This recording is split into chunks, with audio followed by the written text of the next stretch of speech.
Welcome back to What Arty Noobs with General Disturbance. This is an M18 Hellcat. It's a Tier 6 American turreted tank destroyer. It's located on the, well, it's the west spawn, I should say, the northwest spawn of Westfield, and it's under the command of RoyalFlyingCorps of REBRN. And let's bring the mini-map up a bit because we like to see a big mini-map. Game started. Now, which gun is he using? Is it 76mm? No, he's using the 90mm. Well, it's got better alpha damage, 240, but it's not the standard gun that was actually used by the Americans during the Second World War. Most of the Hellcats, the fastest tracked vehicles in the European theatre, were actually armed with 76mm. The M1A1 or the M1A2, which are the exact same anti-tank guns used by the Sherman, in all varieties, both the Easy 8 and the Super Jumbo. Well, he's taken up position behind these trees, and he's got a lot of company here. Everyone seems to have come to the same bushes. Pulled back to use the bush mechanic. So if the enemy comes around that corner, they're going to get one hell of a shock, because there'll be a lot of people firing at the same time. There's a T-150 the other side of the hill. The Hellcat was actually a replacement for the M10. You can see an M10 just over to the left there. And there's also the replacement for the other replacement for the M10, the Jackson, the M36. But the M18, the Hellcat, was the first direct replacement that didn't actually come from a tank body.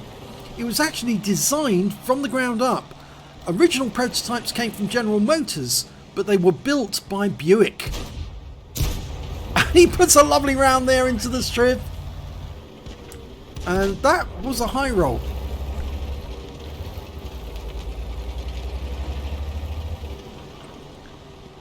Okay, we're going to get shots on that T1 in a sec. Oh no, didn't get that one in.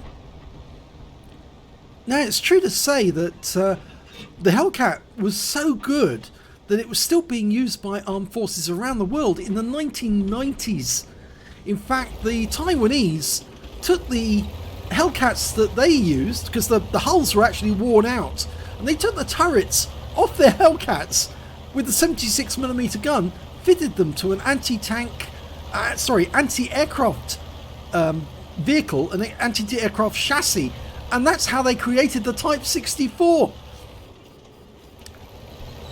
Okay, spotted that Jackson. He's pulling down. I'm not sure the Jackson may have seen him, but he got a nice round into the Jackson.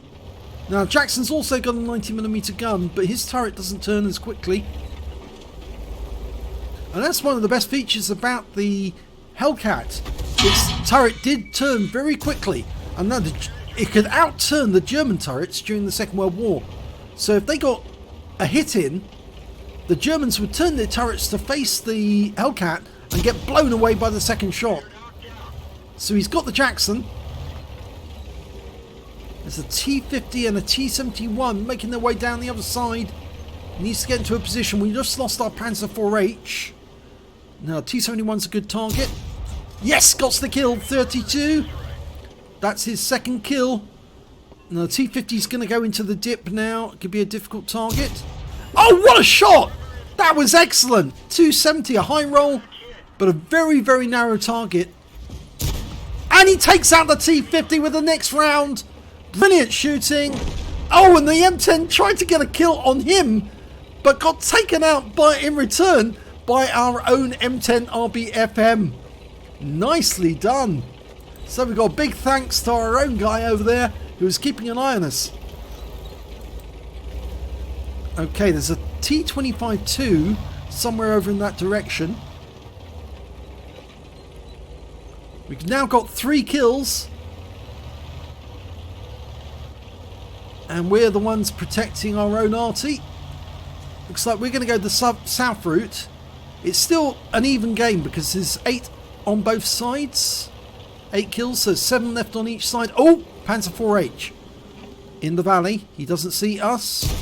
We see him. First round in. Next round should kill him if we can get an average roll. No, didn't get it. So he must have pulled to one side.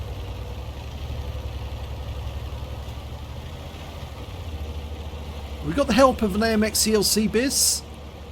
That's a tank that was never actually built, but they did design it. They put together the prototypes, and I think you can see one of those at Saumur, the French Tank Museum, which is well worth a visit.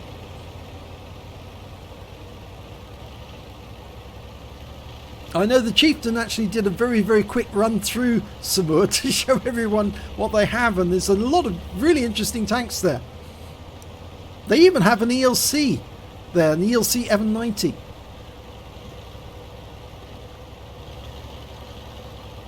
Oh, we did lose some tanks up on the north edge of the map, so looks like our tank destroyers are going to be overworked, keeping those enemies from coming through.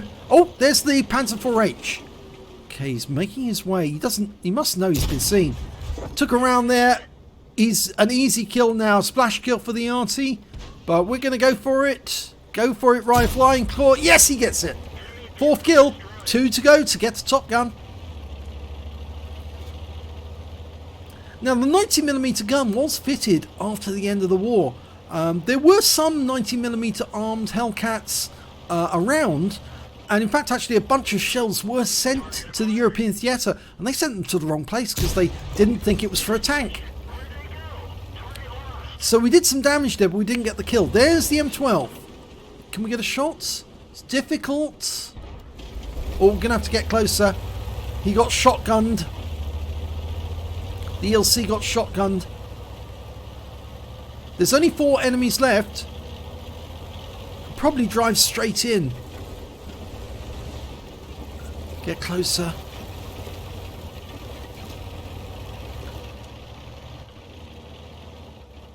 Something that not a lot of people know is that the... Oh, there he is. That's good. I know I laughed because it's an Arty, but the thing is, it was such a clean kill. Something you may not know is that the Hellcats were used as Arty. Yes, they really did.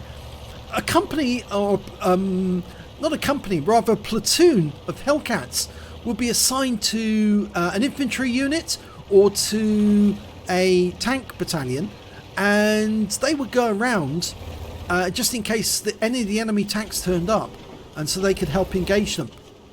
There's 2 targets, and there's the M44. Okay, Pascucci's on the way. 1 round in. Got to reload. 6.68 seconds, but we can get the next shot. He's looking at us. He's looking at us. There's the M45 TP. Oh, took around though. We've got very thin armour. Can we get another round into him? Kill shot. Yes! That's the Top Gun. Now, only 1 enemy left. It's the M44 who's just below us. Hello. And that's the Pascucci's. Yes, I'm saying that the Hellcats are actually used as Arty. They ran out of tank targets to fire at in the end, and they had to use them for artillery support. And here's the end of battle results for RoyalFlyingCorps in the M18 Hellcat. He got an ace tanker in that game. He did exceptionally well. Really good shooting. Duelist medal, fire for effect, and out of the epic medals he picked up a Pascucci for killing 2 Arty, the M12 and the M44, a high caliber for dealing the most damage in the game, a Top Gun for getting at least 6 kills, and he also got a tank sniper because most of the shots he fired to kill were at long range, at least 300 meters, at least 8 shots, and his win rate for the game was 9,803. Very, very good indeed. Super Unicum standard. Let's have a look at team score. There you go, top of the table, 2,549 hit points of damage. They're very, very nice indeed. The next high scorer was that IKB-90B, who did 1,750, so well done to him. He did survive the battle, and he held his corner as well. And the next high score after that was the Tiger P, who managed to get 744, but unfortunately he did die. Then when we look at the number of kills, we can see it's RoyalFlyingCorps managed to get 7 kills in the end with that M44 kill. And the next high scorer was the 45 TP, who got 3 kills, and then there's a bunch of tanks with 2 kills apiece. And then, oh, and our friend in the M10, the one who saved us from that other M10 with a quick sneaky shot, he also survived the battle. Very nice. And then, of course, we've got, and that was Zafob, Rocks. Oh, isn't he from Oh, what's the name of the BBC programme? It'll come back to me. Anyway, it'll come back to me. Yes, so when it came to base XP, it was RoyalFlyingCorps with 1,190 base experience points. 667 goes to the IKB-90B, and the M10 RBFM managed to get 507 base experience points. When we look at the detail report, we can see he fired 18 rounds in that game, got 16 direct hits and 15 penetrations. No splash, of course. Damage of 2,549 hit points, of which 1,043 were at more than 300 meters. He got some lovely shots at long range. Received 3 hits, 2 penetrations, 1 non-penetration, and no splash, so he didn't get hit by the Arty at all. Spotted 4 enemy vehicles, damaged 9 of the enemy, killed 7, and did 62 hit points of damage assistance. On a premium count, he earned 38,679 credits, and he earned, after repair and ammunition resupply, he took away 22,136 credits. He picked up 4 bonds for getting the medals, and 1,785 XP, and there was no multiplier, so that's all the experience points he took away. Yes, it was Hitchhiker's Guide to the Galaxy. That was what I was trying to think of at the time. Yes, safe old Beetlebrox, President of the Universe, who was also a thief of spacecraft. Anyway, oh, funny things you remember when you're playing games. But that was a really good game. Thanks very much indeed for RoyalFlyingCorps sending the replay link in. I think some of his friends actually did this as well. They wanted his this replay to get put on our site. So if you enjoyed that replay, please give this video a like. Do subscribe to our channel if you can, please, and share the knowledge of our channel around so other people get to see some of these really great battles. Remember, we do feature people that won't be featured by some of the top dogs in this field. Of course, you know, the Jingles or the Quickie Babies, because they don't often feature the everyday schmoes. I know that Klaus Kellerman does.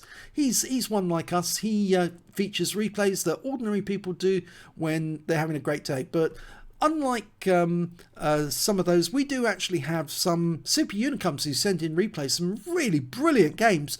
But because we put out so many more videos than everyone else, you can see the ordinary schmoes or the super unicums side by side.